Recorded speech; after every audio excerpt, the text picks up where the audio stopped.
Hi everyone, and welcome back to Project No Buy. In today's video, we're going to be talking about the second deadly sin of shopping, and that is ambition.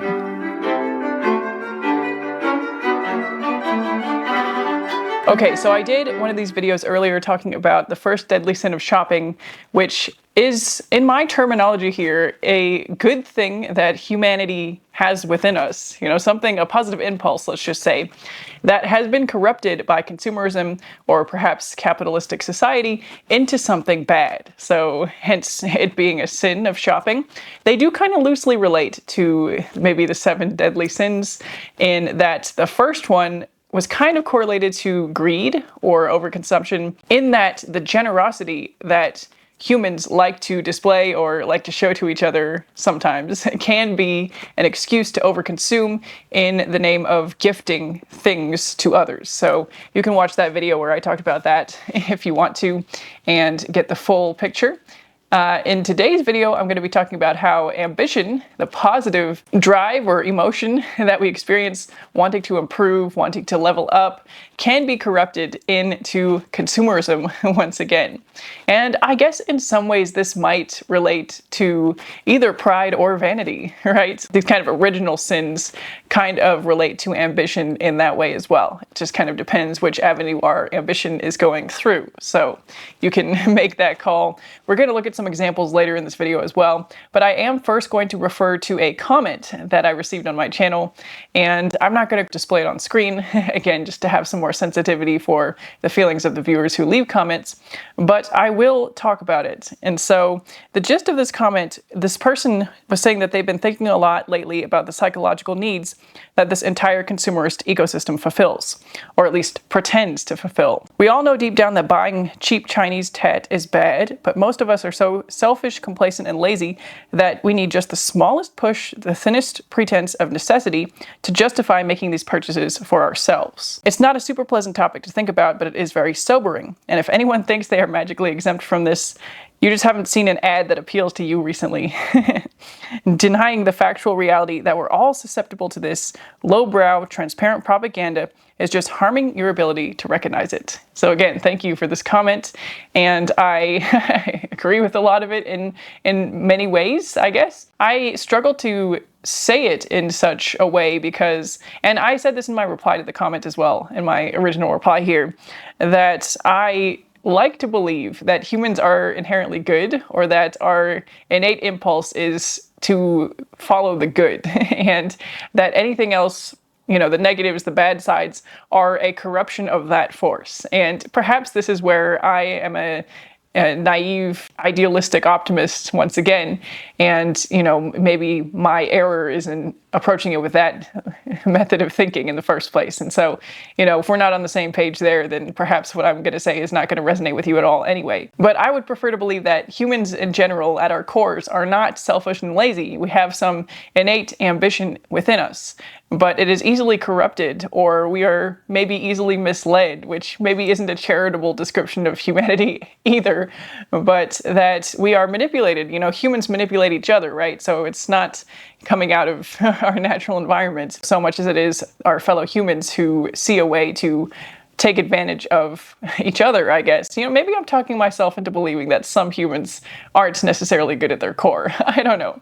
Maybe this video will end me reaching that cynical point of not having that optimistic outlook on human nature. But even so, you know, even at that scale, even at that level of humans trying to find ways to sell more products or push more things that we don't really need onto each other, I would like to retain some of that belief that at least there were good intentions at some point along this journey, and that those were just corrupted by all of the forces around those people, around us, and that we're constantly exposed to, and also that we have the power to change the system, right? We don't have to tolerate it just as it is. We don't have to keep it going the way it is. I have just noticed that my lamp is in frame. I'm going to move that out because that's going to bug me. The other correlation that I see fairly directly with this is in a lot of examples of TikTok reaction videos, or even just, you know, scrolling on TikTok and seeing what's presented. There is a lot of content that feels directed at our ambitions, our innate desire to improve either ourselves or to have some kind of next level that we're aspiring to. Some of these videos will do so directly even, how to glow up, how to become hotter, how to level up this summer.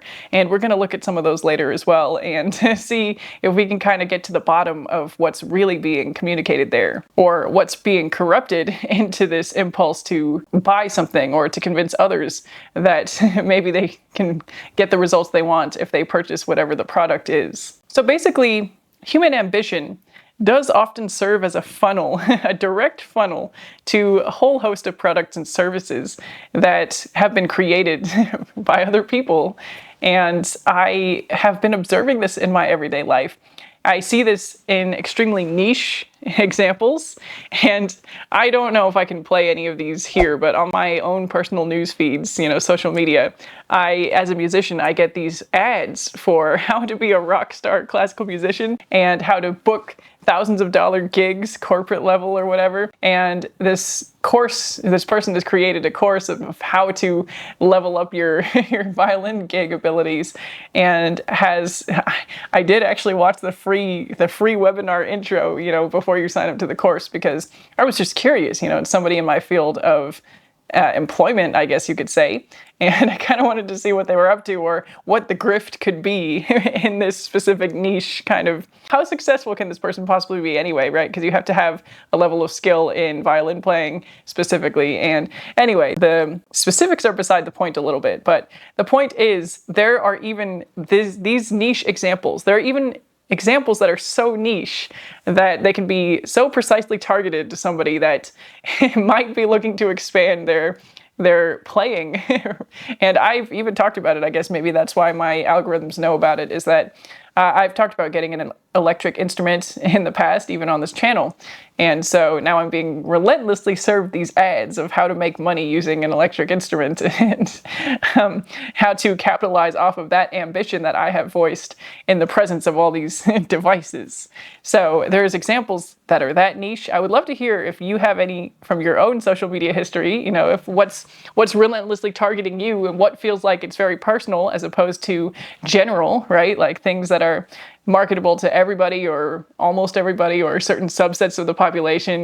Women get marketed a lot of things in particular, men get marketed different things, or, things like that. But, tell me all your stories of things that you notice targeting you and preying on maybe your innate senses of ambition, the things that you want to accomplish or achieve in life right now as they are correlated to the marketing you see. I would love to hear a little bit more about that. And again, actually, to some degree, I think having ambition at all is kind of a product of our own social conditioning in American society, at least. And as kids, we are kind of having it drilled into us that we need to aspire to be something, or to have something, or to be able to show that we've accomplished something, even if it's not through accumulating stuff. There's the materialistic ambitions and the less materialistic, the achievement-based, I guess, intangibles. But regardless, there's always the striving, there's always the leveling up, even inbuilt into how we are taught, I guess, how we're taught in schools, how we're presented the narratives of how to be successful in modern day society. And so I just think it's kind of a natural next step, or maybe not natural, but maybe an easily predatory step, to turn these ambitions onto something that can be sold. And I guess now's the time to bring in some of those examples where we look at some of maybe the crazier examples of where ambitions have become corrupted. And we're not going to spend too much time going through these examples today, because I think I've maybe made my points clear already just in the intro into these clips. But let's watch some of what I'm talking about here. So the first category of videos that feel like a huge corruption of our human ambition is the morning shed. And it's basically preying on the desire to look better, or to kind of even capitalize on being productive in our sleep in a way, or taking care of ourselves while we sleep if we're not actively being productive.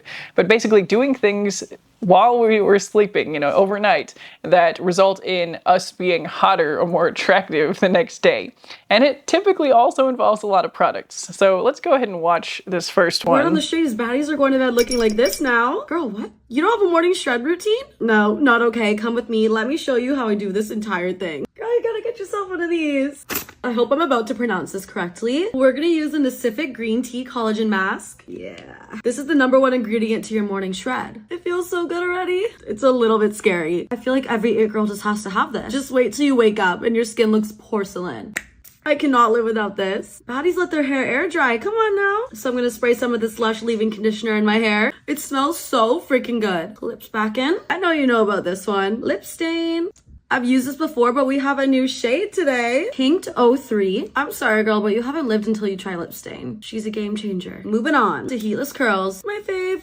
Clip this hoe on. When I tell you your hair is gonna look like you just got a blowout, like, no bitch, I just slept in heatless curls. This is the ultimate lazy girl hack, seriously. Sorry, this is not gonna be the most aesthetic. Gonna use a little scrunchie, scrunch it up. This is the fun part. Yeah, ladies, we're wearing a chin strap to bed, okay? Do you want that jawline snatched or not? Come on. This is so wild. Like, this is the part that makes me look insane. And we're just gonna strap her on. I'm so excited about this. I can like barely talk right now.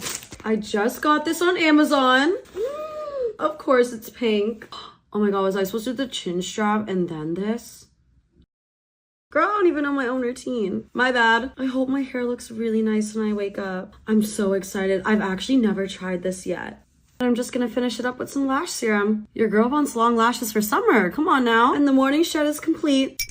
Come to part 2 where I take this all off in the morning. Sorry, we're not gonna go back for part 2, but this, so the last couple of TikTok reaction videos I made, I got some critiques for being nitpicky or for, or for presenting as morally superior. And, to make it clear, I'm not critiquing the people themselves, but just this content that they're presenting and kind of being a part of through participation, right? And anybody has that ability, right? I could be making content like this. I would be critiquing myself. It's not the person, it's just the fabric of our society that's being critiqued here and the effects that it can have. So let me be clear about that. But I now, after a year or more of trying, not to buy things, Project No Buy, I have a hard time looking at this and knowing if it's serious or not, right? Like the thing is, I used to be this deep into it. I would have been somebody that saw something like this and took it seriously and thought, oh, maybe I should try a chin strap. Maybe, she's saying it makes a huge difference. This is what to do. And again, it's hard to believe now where I'm sitting now, but there was a time where I would have seen this and thought, this is the way to reach my goals, my ambitions of looking better. And maybe, depending on the circumstances in my life, depending on if I wanted to accomplish other things, maybe this sense of taking care of myself or even this kind of productivity in a way, right? Like taking steps to make changes. Maybe that would have given me a sense of agency or purpose or fulfillment and kind of realize some of that internal ambition. And even last year during my first year that I was trying to do a no-buy, I did fall for the greens powder. I wasn't the heavily sponsored ones, but I still bought a greens powder and made some videos about that and how I regret it. And, it kind of ended with my fake sponsorship video. And now the greens powder is no more. It's been disposed of. And I will not fall into that mistake, that trap again. But even last year, when I was at the beginning of this journey of trying to be a more conscious consumer, I was still falling for that kind of stuff where I thought, it'll improve my life. There's some kind of basis for trying this product. And again, I could have looked at videos like this and thought, the mask, the chin strap, the hair bonnets, the heatless curls or whatever, like all of that could be something that I could do to improve my life today. And it's also fun to buy products, or it feels, again, productive, like self-care, like treating myself, like whatever it is, it would have been something that was positive back then to me. I wouldn't have looked at it from the realistic point, or maybe even the slightly negative point of feeling the waste of that, the manufacturing, the resources that go into making a product, and then what you do with it at the end of its life cycle, or when you just simply get tired of wearing a chin strap to bed, what are you going to do with that thing? And so I wouldn't have thought about those angles. I would have thought about all of the kind of positive angles presented here, and the parasocial relationship, not with this creator specifically, but just with the community online, right? Maybe that's another kind of false corruption of community and support of each other in a way. Maybe that's a future deadly sin of shopping to look into, that collective spirit of connection in a way. But yeah, I would have possibly seen something like this. The lip stain, you haven't lived until you've tried it, you know, whatever, all these products, and been vulnerable to that, or kind of seen it as something that I could relate to. And now I'm so far removed from that I have a hard time knowing, you know, is this even real? Do people actually do this?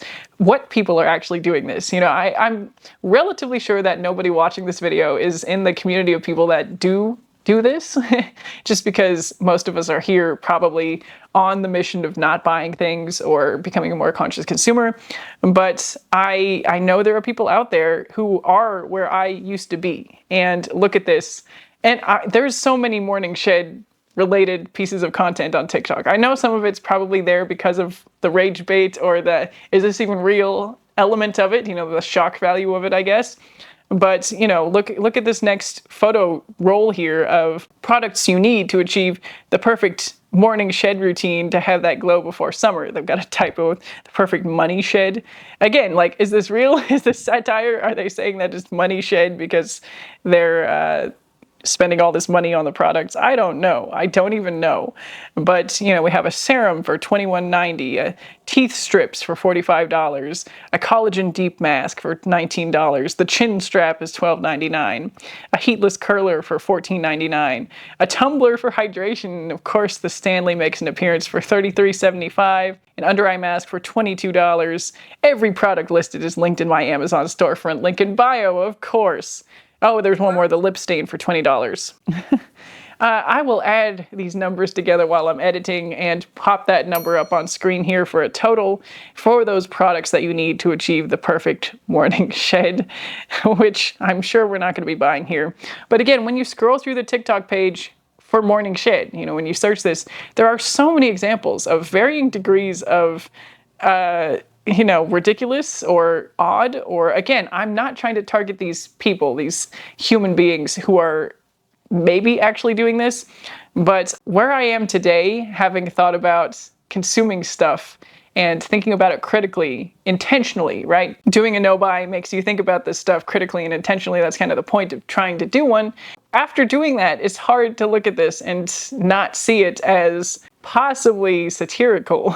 But again, that's a reflection of where I am, not where everybody else is. Oh yeah, the last little portion of this scroll through video is a creator who wanted to see if a morning shed is worth the hype. And again, that would have been me a year ago, 2 years ago. I would have wanted to see, are these products really worth it? You know, a lot of them are fairly inexpensive, even if the whole routine costs a lot when you buy all of the stuff. But, you know, one or two of these things I might have been tempted to try, just like this creator here who's saying that they want to see if the morning shed is worth the hype. This next video is how to become unrecognizable by summer. It's a 10-step glow-up guide.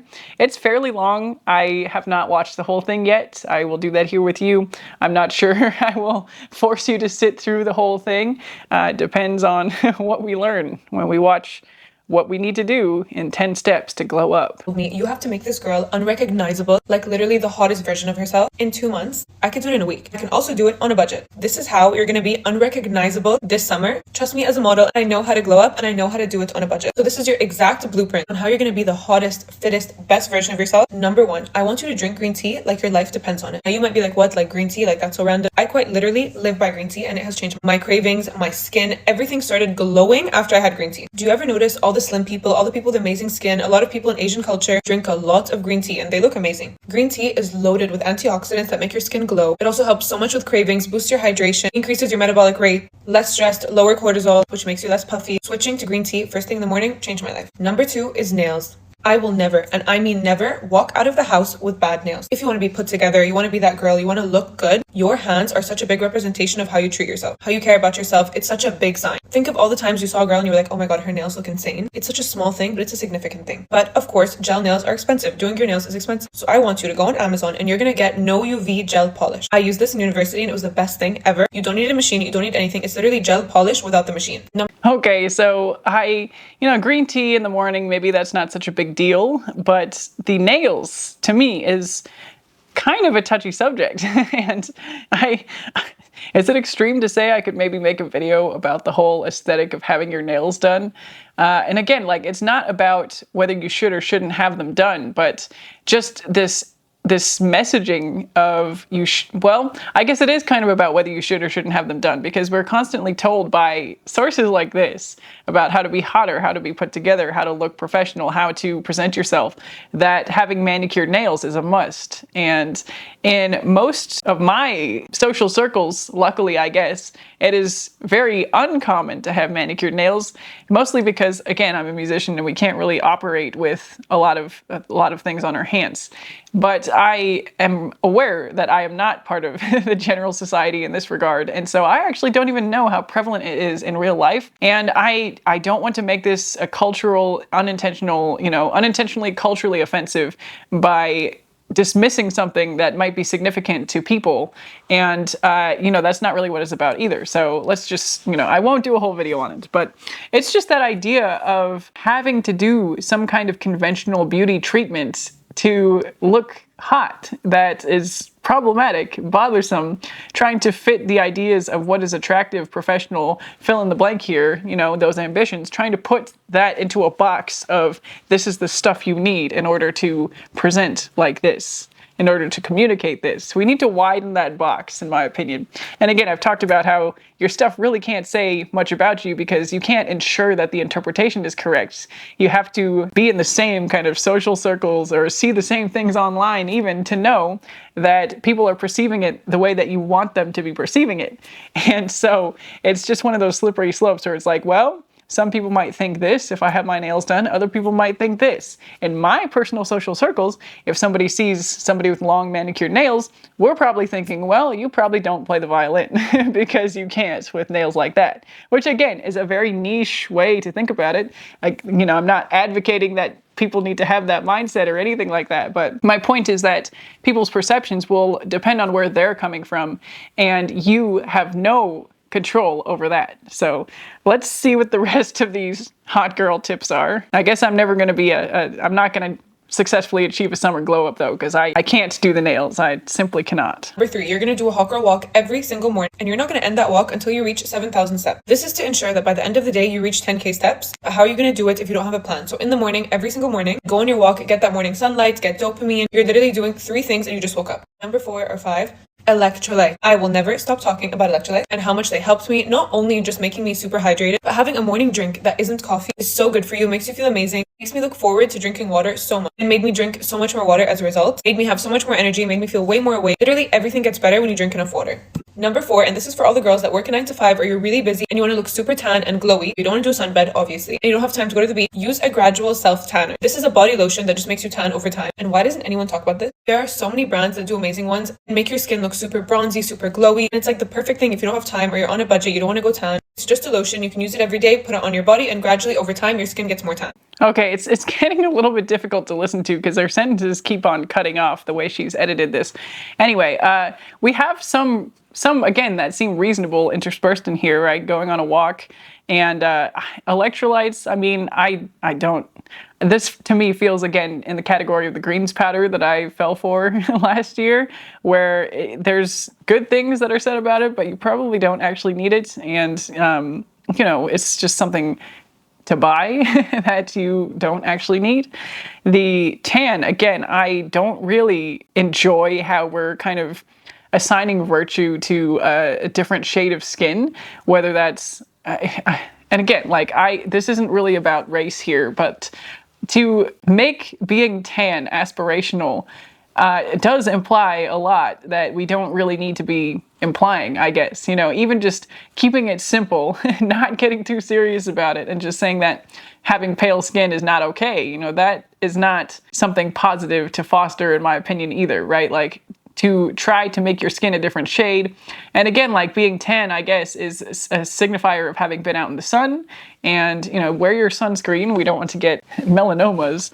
But I just don't think we need to be assigning virtuous, or, you know, you'll be hot if you're tanner, you know, that kind of messaging here. I don't think any body standards should be associated with being more or less hot, if that makes sense. Especially things that are out of our control, but even the things that are in our control, you know, gradual self-tanner, I would actually make it an argument perhaps that some of these things should not necessarily be so controlled.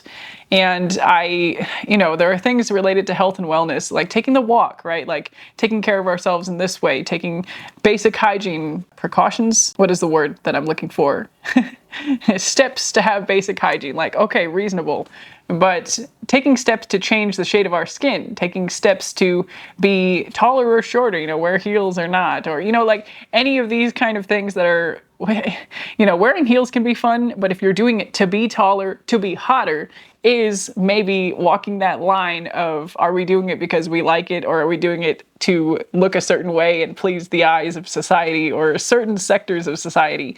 Wearing makeup can be fun, but if we're doing it just because we feel like we have to look presentable or to look hotter or to, you know, fill in the blank here, and then again, we just walk that line of, I guess the other thing that I want to bring it back to is, do we feel like we're doing it for ourselves or because we feel like we should because of external factors, things we've seen on social media? The way we feel by where we are in society and the people around us and how they, you know, how they treat us perhaps, or how they talk about what they observe, or societal trends, how they interact with these things.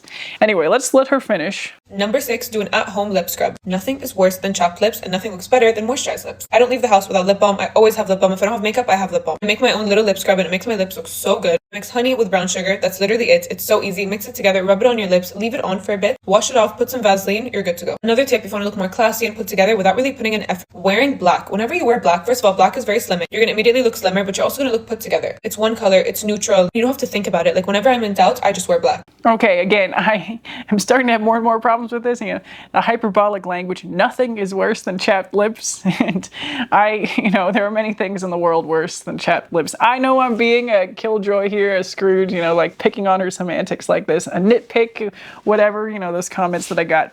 Again, the language to me is important, and to say nothing is worse than this, I just can't get down with it. Again, I'm being crotchety here, but I can't help it. I'm sorry.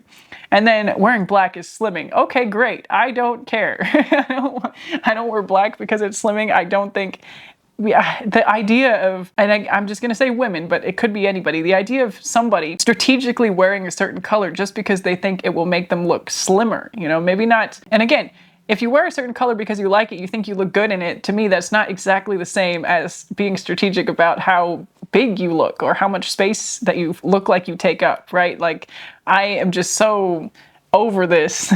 And again, like, perhaps I'm just, let's just let her finish. Do your eyebrows at home. Nothing looks better than fresh eyebrows, clean eyebrows. And I know it can be expensive. Not everybody wants to do it regularly. Watch a tutorial. All you need is a tweezer and a little scissor. You can get this set on Amazon. Super cheap. Watch a YouTube tutorial. I love this one. Do more slick back hairstyle. When I see a girl and she has a slick back, I immediately think she's hot. Immediately. When you do a slick back, it brings everything up. So your face is immediately snatched. You didn't even do anything. An anti-inflammatory diet. I talk about this every single day, and if you don't do this, you might as well not do anything. Sticking to food that is anti-inflammatory will immediately reduce your puffiness, your inflammation, make you feel better, make you more toned because you're having more protein, make your digestion better, make your skin glow, and everything starts from the inside. So having an anti-inflammatory diet and being in a slight calorie deficit, I have a video on how to get into a calorie deficit and everything, it's on my page, but being in a slight deficit and sticking to whole food, you will transform, trust me. And those are all my tips on how to glow up on a budget. This is just part 1, so stay tuned for part 2. Again, we're not going back for part 2. I've had enough. I mean, the thing is, there's reasonable advice in here, right? Getting your exercise, drinking water, eating better food, or, you know, watching your diet in a way. And I guess that's kind of the problem, is that there are these good things interspersed with these other societal false narratives, I guess. Like, okay, we want to have a good diet, we want to get exercise, we want to drink water. Those are not false narratives. Those are just things a human can do to be I guess, a better version of themselves, to use the terminology in videos like these. But the other things, you know, the nails, the eyebrows, the lips, the slick back hair, you know, like maybe I shouldn't even comment on this just because I'm not a huge slick back hairstyle person. So maybe I'm just not a girly who gets it. But I have a hard time believing that she really means what she says, as far as when I see a girl with a slick back hairstyle, I immediately think she's hot, right? Like, could I just go out and slick back my hair here and then she thinks I'm hot? Like, that, it just makes no cognitive sense. And, you know, I get to a stage sometimes with these videos where it's like, do I even need to respond to this? Because this just makes no sense. And therefore, you know, am I wasting my time by talking about some of this stuff? But maybe I've just gone too far. Maybe that's a me problem. There are a lot of likes on this video, a lot of comments, a lot of saves, a lot of shares. Again, I have a screenshot here. 8,432 people shared this video. 134,000 people saved this video. And so, you know, a lot of girlies out here get it, or they want to save it and see it again, or maybe everybody's out there making reaction videos like I am, and this is one of the prime candidates for roasting. I don't think so, though. I have one more video that I wanted to kind of react to here, so let's just go ahead and get into that. Life is better when you're hot, and if anyone knows, it's me. So I'm going to give you a little sneak peek into my glow up blueprint guide, because it's packed full of like a bunch of valuable information and exactly how I glowed up and got better. First of all, I want you to send over some pictures of yourself in natural lighting to ChatGPT, and you're going to ask her to give you a clothing color palette and some hair colors that suit you. Okay, so we've already assigned a gender to ChatGPT, right? We're gonna ask her. Is that a thing? Am I just like so out of touch here? Don't answer that. I know I'm out of touch. I'm not. I actually live under a rock, but you know, it's just weird to me. Why are we asking AI to make us hotter? Like, what are we doing? When I say you could literally just go out and buy everything she tells you, change your hair color to what she says immediately and look 10 times better, I mean, literally, it's what I did. Second thing, we're gonna develop some confidence, okay? Be delusional. Tell yourself every second of every day that you are confident, that everyone loves you, and you're gonna light up differently, okay? Third thing, if you want to literally glow, then include a lot of healthy fats, maybe some collagen, and just a wide range of healthy whole foods in your diet. Okay, going back to that comment about being delusional to be confident, I don't think this is the way. And again, it's a shortcut, I guess, or a way, you know, there is some element of convincing ourselves, I guess, that we are worthy. But I think we can realize some of our true ambitions, you know, going back to that thesis, where if we have a goal, we can put in some work, some effort. We can try to educate ourselves using other sources around us and communicate with our community and, you know, gather, I guess, threads of competence, if that makes sense, you know, information, and enhance our own understanding of whatever it is we're interested in, you know, whatever our ambition is. And we can put in a lot of work towards our goals and feel proud of it and be confident through that, I guess. You know, by fully realizing something that we're interested in or getting closer to a deeper understanding of it, I think we can develop a confidence and inner radiance through that. And it might not be something that everybody understands, because not everybody is interested in the same things, but I think that's also true of just general Delulu confidence and hotness, right? I have removed myself from the community that gets it, and I do not wish to be a part of the community that's Delulu and wants to show their confidence that way by just telling themselves that everybody loves them. And again, I know I'm putting myself in the crosshairs for being a terrible person, or somebody who's mean, or whatever one may say, morally superior. But I can't go back. I can't go back there. And I just don't like to see, especially when it's correlated with products, right? It's not so much in this video here, but, you know, talking about the concept of ambition and wanting to level up, glow up, be hotter. Life is better when you're hotter.